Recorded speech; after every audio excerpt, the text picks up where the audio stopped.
हरिओम।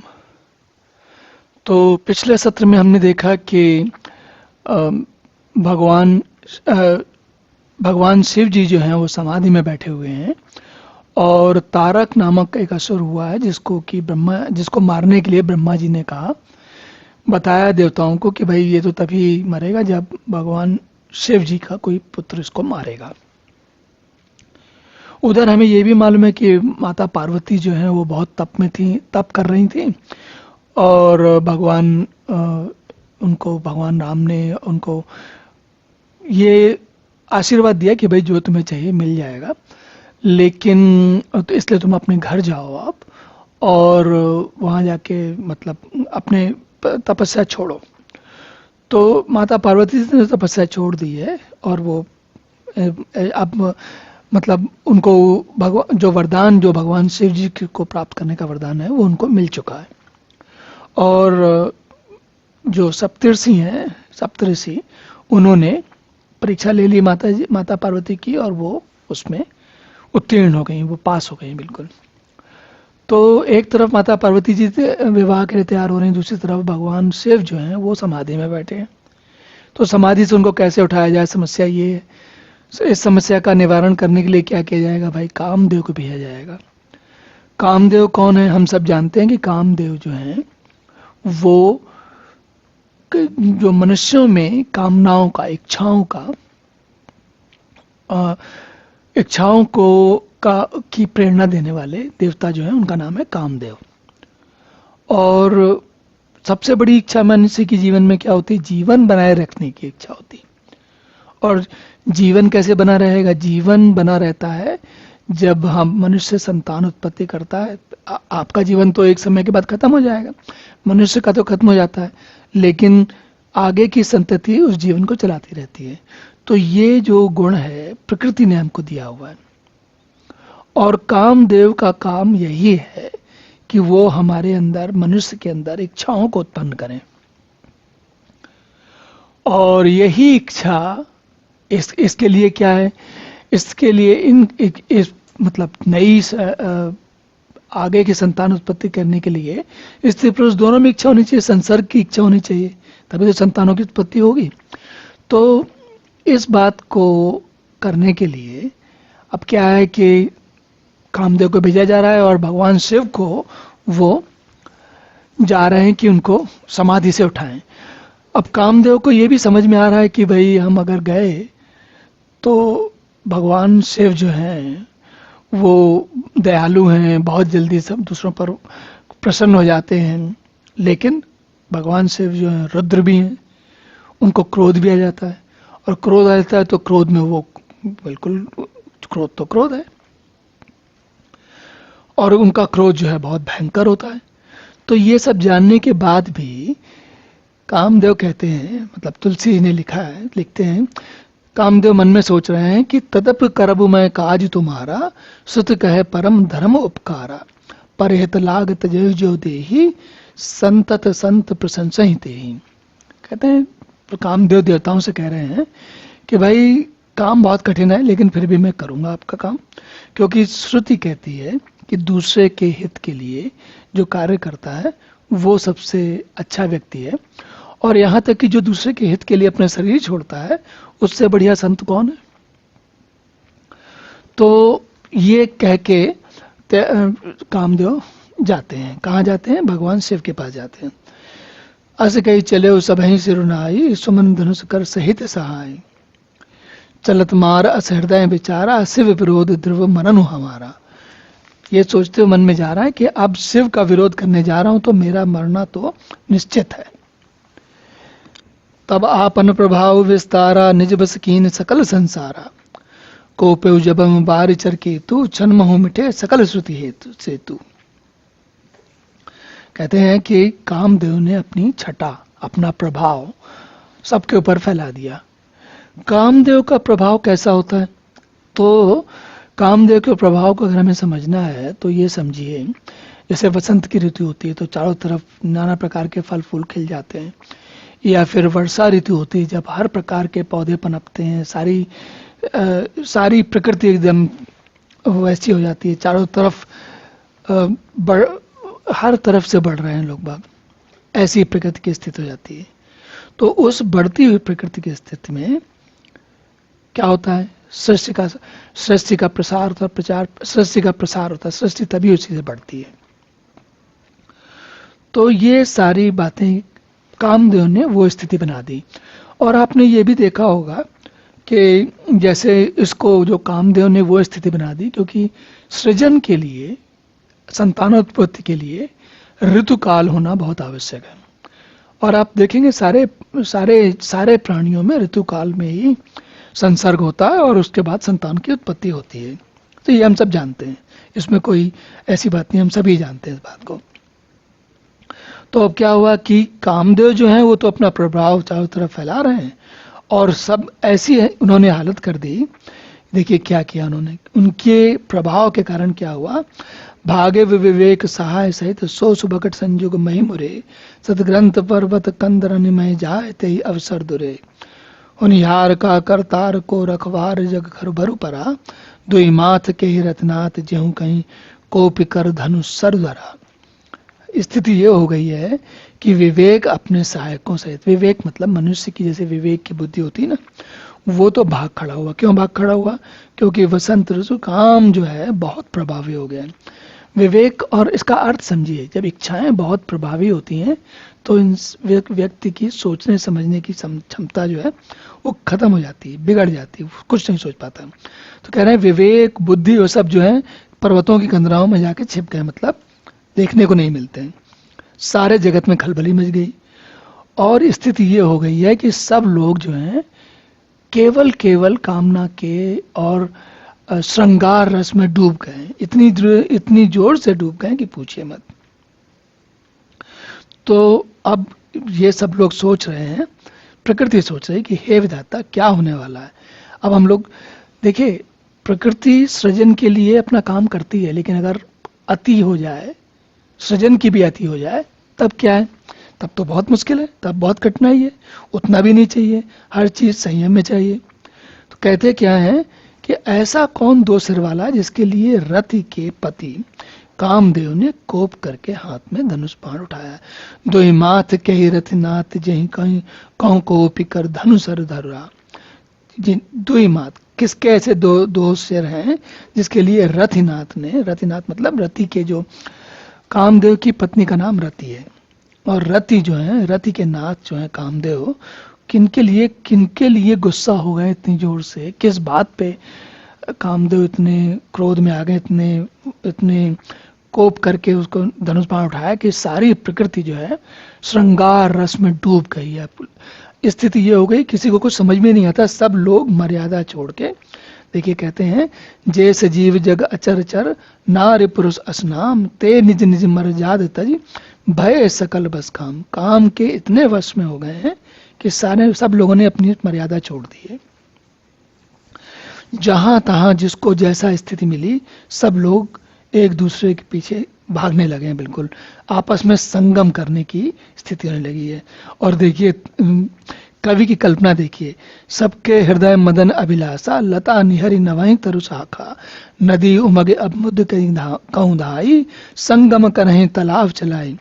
कह रहे हैं नदियां उमड़कर समुद्र की ओर जाती हैं, ताल तलाइयां भी आपस में संग करने लगे, वृक्षों की डालियां झुकने लगी, लताएं जो हैं वो पेड़ों से लिपट गईं।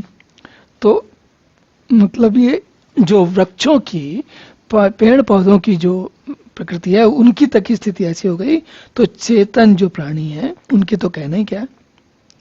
जय असी दशा जड़न कह बरनी को कही सके सचेतन करनी। कहते हैं सब चेतन जीवों की कौन करेगा, कौन संभालेगा उनको, सब के सब लोग भाग।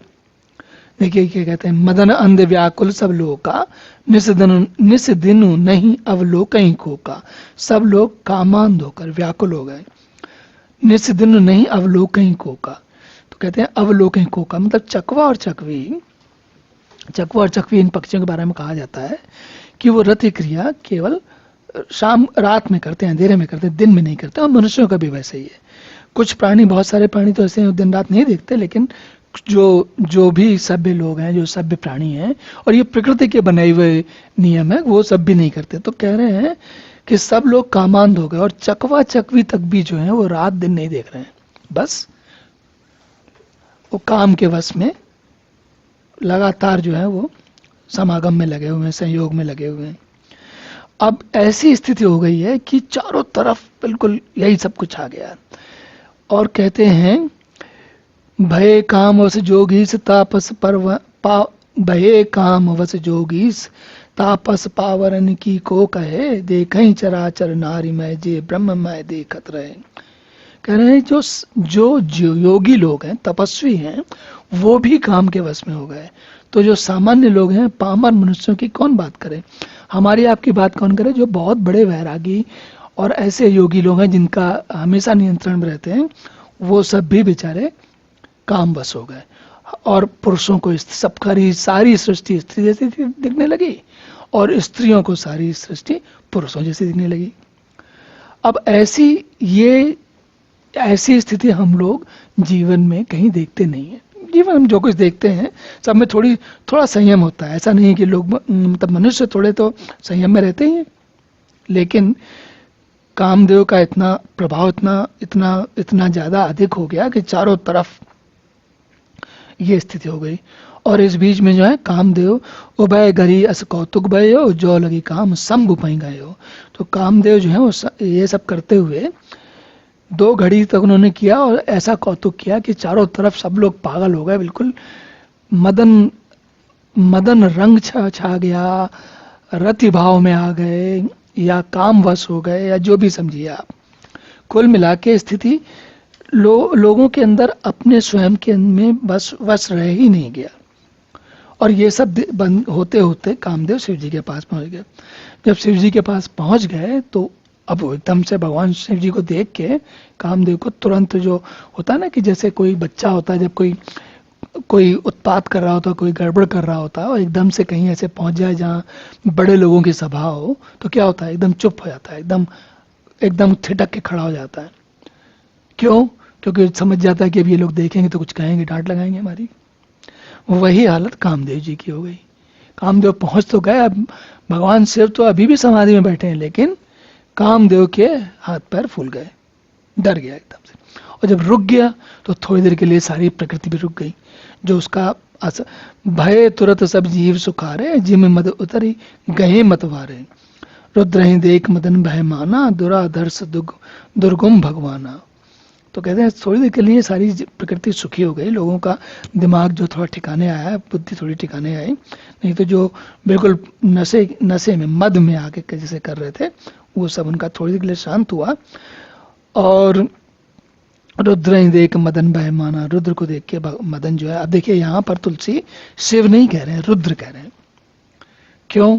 शिव तो कल्याण करने वाले हैं, शंकर तो सबका सारे काम करने वाले हैं, लेकिन रुद्र तो गुस्सा करने वाले हैं, क्रोध करने वाले हैं। तो भगवान शिव को आपको क्रोध करने के लिए तैयार हैं या क्रोध कर सकते हैं, इसलिए मदन को भय हो रहा है। मदन मतलब कामदेव को भय हो रहा है। तो लेकिन अब वहां पहुंच गए।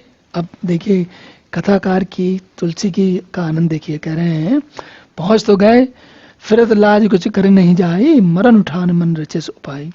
कहते हैं पहुंच तो गए, लेकिन अब ऐसे कैसे मुंह निकाल के भागे, लज्जा आती है, शर्म आती है, भागेंगे चले जाएंगे तो सब लोग कहेंगे क्या तुमसे कहा था काम एक, तुम कर नहीं पाए।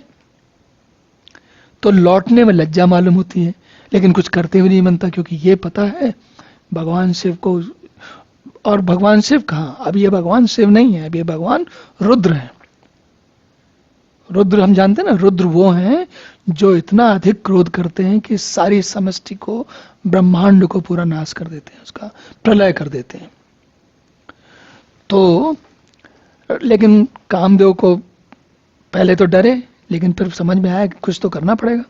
तो क्या किया उन्होंने, आखिर में मन में मरने का निश्चय किया। प्रकटे तुरत रुचिर ऋतु राजा, कुसुमित नव तरु राज विराजा, मरण उठान मन रचे सो पाई। मरना जान के, मालूम है मरेंगे तो भी करना तो है ये काम, कुछ कर गुजरेंगे, ऐसा सोच रहे हैं। तुरंत उन्होंने सुंदर ऋतुराज वसंत को प्रकट किया। हमने कहा था ना, देखिए वसंत होता है, नए नए फूल, अच्छा सब कुछ आ गया। और वन उपवन बावली तालाब जहता जनु उमगत अनुरागा देख मोहे मनु मन से जागा। तो चारों तरफ ऐसी स्थिति बन गई कि फिर से सबके मन में कामदेव का, सबके मन में ऐसा लगे कि इतना सुंदर दृश्य हो गया कि जो मरे हुए लोग जो नहीं होते हैं, बहुत एकदम निष्क्रिय प्रकार के लोग होते हैं जो कुछ करते रहते नहीं है, ऐसे लोग भी उठ के एकदम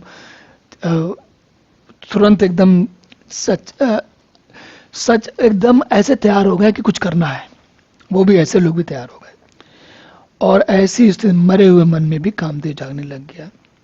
जागई मनोभव मोहे जागई मनोभव मोहे मन मन सुभगता न परय कही शीतल सुगंध सुमंद मारुत मदन अनल सखा सही। पिकसे सरिन बहु कंज गुंजत पुंज मंजुल मधुकरा कल हंस पिक सुख सरस रव करी गान नाचही अप्सरा। देखो अप्सराएं नाचने लग गई, सारा काम पूरे के पूरा जो है उनका समा बन गया, माहौल बन गया, उनका पूरा हिसाब बन गया। लेकिन संग शिव जी की समाज सकल कला करी कोटि विधि हारे हुसैन समेत चली नाचल समाधि शिव कोपरे हृदय निकेत।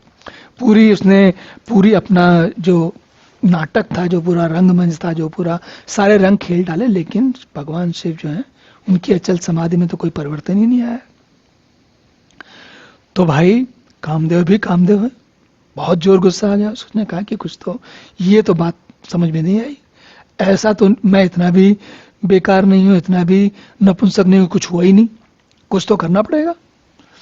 तो उसने क्या किया गुस्से में आके उसने सारे पांचों बाण इसके चला लिए। पांचों बाण समझते हैं? पांचों बाणों का यहाँ अर्थ होता है, देखिए ये कहते हैं, तुलसी कहते हैं, देख रसाल विटप पर साका ते पर चढ़े मदन मन माका सुमन चाप निज सर संधाने अति रिसता के श्रवण लगिताने। तो उसने धनुष पे सारे पांचों बाण का अर्थ यहाँ होता है, पांचों इंद्रियां हैं हमारी। आंखों से देखता है, नासिका से सुगंध आती है, कानों से मनोहर आवाज सुनाई देती है, मुंह से जो जिह्वा से जो स्पर्श खाने का होता है, और त्वचा से जो स्पर्श होता है। तो आप ये सोचिए कि एक साथ सारे इंद्रियों के सुख उस कामदेव ने छोड़ दिए। किसके ऊपर छोड़ दिए? भगवान शिव जी के ऊपर छोड़ दिए। और क्या हुआ, जब इतने सारे बाण एक साथ छोड़े गए तो शिव जी को तंद्रा टूट गई, उनकी समाधि टूट गई। जब टूट गई तो जाग गए। तो जागने के बाद क्या हुआ, शिव जी को पहले तो समझ में नहीं आया जागे क्यों। जैसे होता ना कि आप समाधि में हो, हम समाधि एक थोड़ा सा समाधि को दो अलग अलग प्रकार से थोड़ा समझ लेते हैं यहाँ पर, तो आपको समझ में आएगा। एक तो समाधि जो योगी लोग करते हैं, जो हम कभी ध्यान में बैठते हैं और ध्यान में थोड़ा गंभीर ध्यान हो जाए, ध्यान में काफी देर से बैठे हो, आधे घंटे 1 घंटे ज्यादा हो गया है, तो क्या होता है कि आपको बाहर की दुनिया का, बाहर के संसार का कुछ अता पता नहीं होता। ऐसे में कोई अचानक अगर आपको जोर से कोई आवाज हो जाए, कुछ हो जाए, तो वो बात हमारी समाधि की स्थिति में हम तक पहुंचे, तो हम क्या होता है एकदम अचानक अचंभे में एकदम हम उठ जाते हैं, जग जाते हैं, राइट। तो समाधि वो जो है एकदम टूट जाती है। वो ऐसी समाधि टूटती है कि वो आदमी खड़बड़ा जाता है, खलबला जाता है बिल्कुल। अब मान लीजिए कि हम, हर व्यक्ति तो समाधि में बैठता नहीं, हर आदमी तो योग करता नहीं, लेकिन आपने निद्रा तो हम रोज करते हैं, और जब रात में निद्रा होती है तो कभी कभी नींद इतनी गहरी होती है कि अचानक बहुत तेज कोई आवाज हो, तो उठने के बाद थोड़ी देर तक हमको समझ में नहीं आता है कि हुआ क्या था। तो भगवान शिव जी की यही हालत, उनको समझ में नहीं आया कि हुआ क्या। लेकिन जब उनको समझ में आया तो गुस्सा आया उनको कि ये उनके भगवान राम के ध्यान में लगे थे शिव जी, और जब उनको समझ में आया कि किसी ने तोड़ दिया, फिर उनको ये समझ में आया, पहले तो उनको समझ में नहीं आया कि कैसे टूट गया, क्यों टूट गई। फिर उनका जब उन्होंने आंखें खोलकर चारों तरफ देखा, तब सौरभ पल्लव मदन विलोका, सौरभ पल्लव मदन विलोका भय कोप कंपे त्रैलोका। तो उन्होंने पेटों में छिपे हुए मदन को देखा। मदन भी, कामदेव भी वहां से भाग नहीं गया, क्योंकि उसको तो काम पकड़ाया गया है, पूरा काम करके जाएगा। और जब आम के पत्तों में छिपे हुए कामदेव को देखा तो उनको समझ में आया कि अच्छा, इसके कारण, इस दुष्ट के कारण सारी समस्या हुई है। जब उन्होंने ये देखा तो शिव जी को समझ में, कारण भी समझ में आ गया और क्रोध भी हो गया। और जब क्रोध हुआ तो क्या किया उन्होंने, तब शिवती सर नयन उघारा चितवत काम भयउ बरि जरि छारा। तब भगवान शिव का जो वो है ना बड़ा प्रसिद्ध तीसरा नेत्र वो खुल गया, और उसके खुलते ही क्या हुआ, काम जो है जल गया पूरा, उसमें भस्म हो गया। हाहाकार भयउ जग भारी डर पे सुर भय असुर सुखारी। समुझ काम सुख सोचई भोगी भय अकंटक साधक जोगी। अब देखिए सब लोग अपने अपने तरीके से देख रहे हैं। तो कहते हैं कि शिव जी ने जब ये कामदेव मर गया, कामदेव जल गया, तो क्या हुआ, सारी प्रकृति जो है वो एकदम रूखी हो गई। और सबको ये भी समझ में आया कि अब हमारा क्या होगा भाई, आगे तो कोई, ये कामदेव ही मर गया तो अब आगे अगले बार दोबारा कभी वसंत नहीं होगा, कभी ऋतुकाल नहीं होगा, कभी वर्षा ऋतु नहीं होगी, अब कहीं कोई प्रकृति बढ़ेगी नहीं आगे। तो सारी प्रकृति जो है वो एक क्षण के अंदर मुरझा गई। और क्या हुआ, सुर डर पे सुर भय असुर सुखारी। असुर जो है उनको तो जब कोई समस्या होती है तो बड़े प्रसन्न होते हैं, और जो सुर हैं वो भी, सुर जो हैं देवता हमारे, वो पहले तो कभी डर जाते हैं और कभी एकदम से बड़े जोश में आ जाते हैं। तो कहते हैं समुझ काम सुख सोचें भोगी भय अकंटक साधक जोगी। जो साधक और जोगी लोग हैं, अब काम खत्म हो गया तो साधक और जोगियों को तो कोई समस्या होनी नहीं है, क्यों, उनको कौन विचलित करेगा। तो ये सारी स्थिति बनी, और एक बहुत बड़ा काम हो गया, वो ये कि इस भगवान शिव के क्रोध के कारण, तीसरे नेत्र के कारण कामदेव भस्म हो गया। और ऐसा भस्म हुआ कि अब इस कल्प में दोबारा वापस नहीं आएगा।